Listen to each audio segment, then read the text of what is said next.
Bismillahirrahmanirrahim. Assalamualaikum warahmatullahi wabarakatuh. Dari bukunya Ustadz Amru, Mendobrak Keterbatasan, ada di salah satu halaman dikisahkan dulu ada seorang raja yang dia hobinya memburu.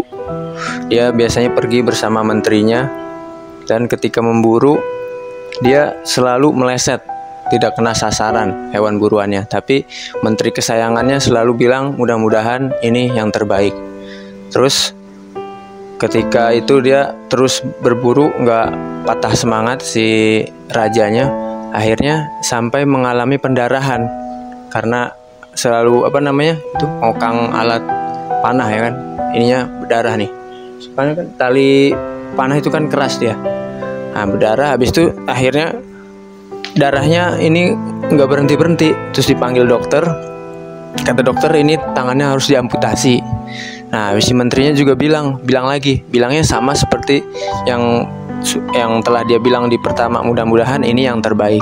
Habis itu akhirnya si raja tersinggung. Kok apa maksud kamu bilang ini yang terbaik? Padahal tangan saya harus diamputasi. Akhirnya si menteri itu diperintahkan untuk dipenjarakan karena dia merasa tersinggung dengan omongan tersebut. Merasa tersinggung, seolah-olah tidak dihargai lah gitu. Orang kena musibah malah dibilang mudah-mudahan ini yang terbaik. Akhirnya si menteri kesayangan itu dipenjara. Terus suatu hari di hari yang lain, si raja ingin berburu lagi karena memang hobi memburu. Nah, dia pergi berburu. Tibalah si raja ini di tempat suatu pedalaman yang di sana ada suku yang sedang ingin mengadakan pemujaan. Akhirnya dia ditangkap, si raja itu ditangkap bersama dengan ajudannya yang lain.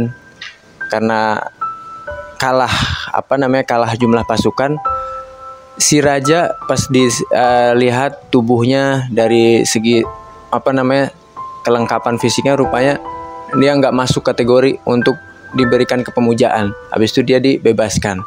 Setelah dibebaskan itu barulah dia teringat dengan perkataan menterinya dulu, menteri kesayangannya, yang pernah bilang mudah-mudahan ini yang terbaik. Bilangnya itu terus gitu. Dia datengin si menteri kesayangannya, dia lepasin, dia malah berterima kasih karena dulu udah pernah bilang mudah-mudahan ini yang terbaik. Terus kisah yang selanjutnya juga kisah yang gak kalah penting, adalah kisah 10 anggota keluarga yang ingin melaksanakan rekreasi dari Surabaya ke Singapura, menaiki kapal Air Asia. Nah, mereka keluarga ini nggak diberitahu kalau jadwal penerbangan itu mengalami kemajuan 2 jam dimajukan.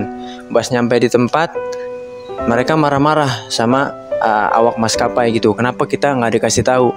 Akhirnya dijelasin, minta maaf segala macam. Karena udah saking marah-marahnya, kesel, nggak nerima keadaan. Nggak lama kemudian, beberapa jam kemudian, dapat kabar itu kecelakaan si Air Asia itu, dan semuanya pada tewas. Barulah dari itu mereka baru bersyukur karena dihindari dari kecelakaan itu. Kemudian juga kisah yang gak kalah pentingnya, kisah dari Jakarta ke Belitung. Ada seorang namanya Sony, dia ingin berangkat dari Jakarta ke Belitung.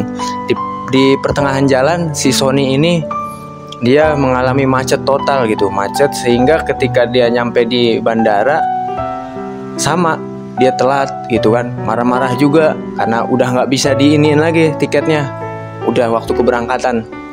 Nggak lama kemudian pesawat ini, dia kan pesawat Lion. Nah, pesawat ini belum berapa lama terbang, habis itu akhirnya jatuh. Itu pesawat yang kemarin kita dengar beritanya di Bekasi itu, di Muara Gembong di situ. Nah, barulah si Sony ini bersyukur karena dia dihindari dari kecelakaan itu. Jadi kisah-kisah yang telah disebutkan itu selaras dengan yang Allah telah firmankan, wa asa an takrahu syai'a wa huwa khairul lakum wa asa an tuhibbu syai'a wa huwa syarrul lakum. Jadi sebenarnya kita manusia tidak pernah tahu, walaupun pendidikan kita setinggi apapun, S1, S2, S3 ataupun profesor sekalipun, kalau Allah telah menakdirkan sesuatu untuk kita yang sekiranya kita anggap tidak suka itu belum tentu sesuatu yang buruk, karena Allah yang Maha Tahu lebih tahu, sangat tahu apa yang kita butuhkan dan apa yang harus terjadi pada diri kita. Begitu juga kesenangan yang kita dapati, yang kita dapatkan, itu juga belum tentu benar-benar baik bagi kita, karena hanya Allah lah yang tahu itu terbaik ataupun yang buruk bagi kita. Sebagaimana juga yang telah disabdakan di hadis Nabi, sungguh menakjubkan kehidupan seorang mukmin apabila dia diberikan kesenangan, maka dia bersyukur, dan apabila dia diberikan musibah, maka dia bersabar.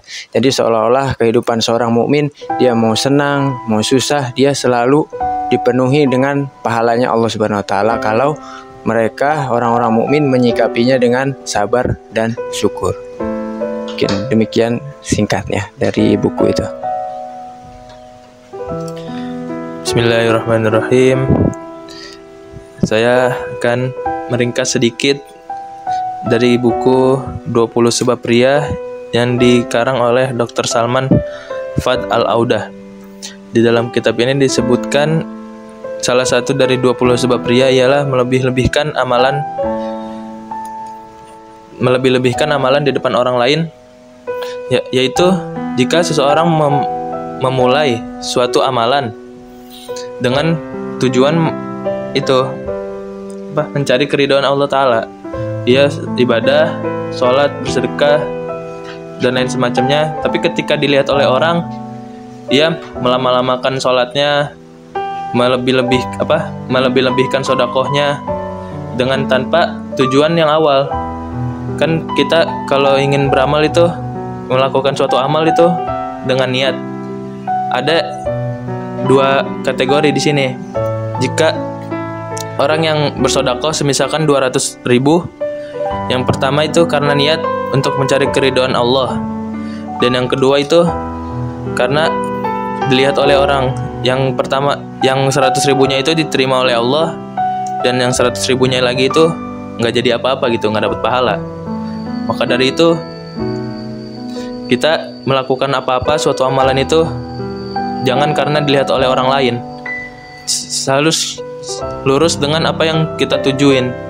Misalkan kita hanya untuk mencari keridhaan Allah, dengan sholatnya misalkan 2 rakaat, ya udah 2 rakaat aja, nggak usah 4 rakaat. Sedekah 100.000, ya udah sedekah 100.000 aja, karena kita mencari keridhaan Allah. Kalau dilihat sama orang, jatuhnya itu riya. Mungkin cukup. Bismillahirrahmanirrahim. Alhamdulillah alamin. Rabbi shrah li sadri wa yassir li amri wa hlul 'uqdatam min lisani yafqahu qawli. Baiklah, saya akan membahas buku yang berjudul Hafalan Buyar Tanda Tak Pintar, karangan Ibnul Jauzi. Qala Allah Ta'ala yarfa'illahu alladhina amanu minkum walladhina utul ilma darajat. Allah akan mengangkat orang yang beriman dan orang yang mempunyai ilmu di antara kalian beberapa derajat. Dari firman Allah ini sudah jelas, jika kita mempunyai ilmu maka kita akan dilebihkan di sisi Allah. Sudah jelas beda orang yang hafal setengah Quran dengan orang yang hafal 30 juz yang hafiz. Dan sudah jelas beda orang yang hafal 100 hadis sama orang yang hafal 1000 hadis. Pasti itu udah beda derajatnya. Jadi di sini sudah jelas. Jadinya buku ini mengajak kita untuk mari menghafal, sama-sama menghafal. Mungkin sekian.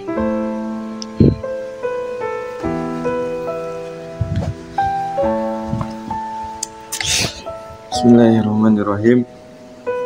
Alhamdulillahirabbil alamin. Allahumma shalli ala sayyidina Muhammad wa ala ali sayyidina Muhammad.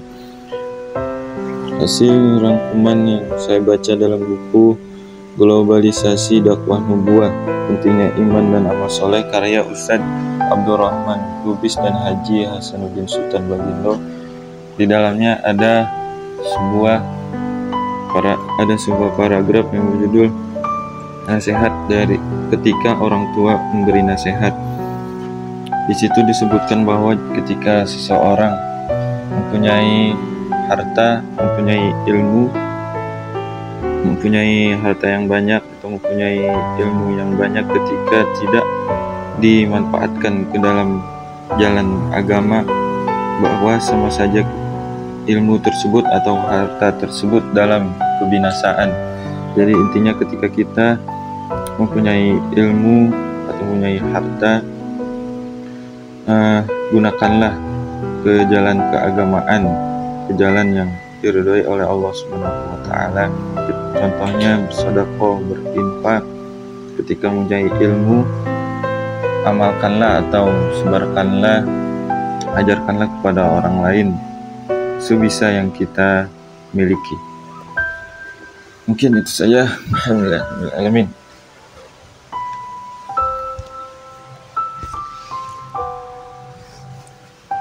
Bismillahirrahmanirrahim. Assalamualaikum warahmatullahi wabarakatuh. Alhamdulillah rabbil alamin wassalatu wassalamu ala asrafil anbiya'i wal mursalin wa ala alihim wa sahbihim ajma'in, amma ba'd. Baik, langsung saja kesimpulan yang dari buku yang saya baca, yaitu yang berjudul Khutbah Setahunan, di mana yang saya bisa simpulkan di buku khutbah setahun ini yang ditulis oleh Haji Ahmad Yani, bahwa orang yang bisa membahagiakan kedua orang tuanya atau memberikan orang tua senang kepada kita, maka kita harus berbakti kepadanya.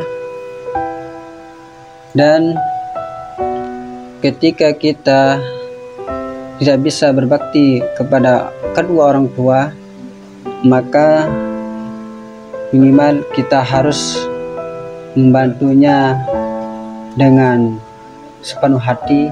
Dan bagaimana caranya agar orang tua kita itu senang kepada kita dan bahagia ketika kita dalam belajar atau menuntut ilmu, maka kita harus bagaimana caranya agar orang tua kita itu semakin senang kepada kita. Dan begitulah, dengan pastilah dengan kita harus mencari ilmu. Dan karena dengan mencari ilmu adalah salah satu yang bisa juga membahagiakan kedua orang tua. Dan orang tua kita itu mencintai orang-orang yang suka berbuat baik, karena orang tua itu adalah salah satunya salah satu yang kita harus muliakan atau kita bahagiakan selama kita masih hidup di dunia ini. Dan orang tua kita lah juga kita bisa menjadi anak yang soleh atau solehah ketika kita berbakti kepadanya. Dan juga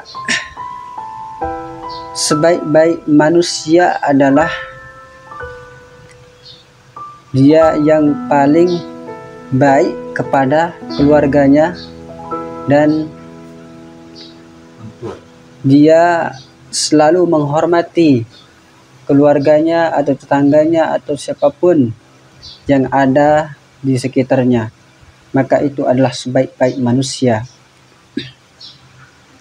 Karena di dalam hadis Nabi Sallallahu Alaihi Wasallam, dia pernah bersabda, khairukum li ahlihi wa ana khairukum li ahli. Sebaik-baik kamu adalah yang paling baik kepada keluargamu, dan aku adalah aku adalah orang yang paling baik kepada keluargaku. Hadis riwayat Ibnu As-Sakir. Dan di dalam hadis ini bahwa sebaik-baik kalian adalah ketika kita memuliakan keluarga kita atau tetangga kita atau sedekat kita di kampung kita, maka kita harus mencintailah beliau-beliau dan kita harus menghormatinya. Tentu saja dengan cara kita membantunya ketika dia lagi ada kebutuhan untuk dibantu, maka segeralah untuk membantu. Mungkin itu saja yang saya bisa simpulkan pada buku yang saya baca tentang judul khutbah setahun ini. Semoga ada bermanfaatnya.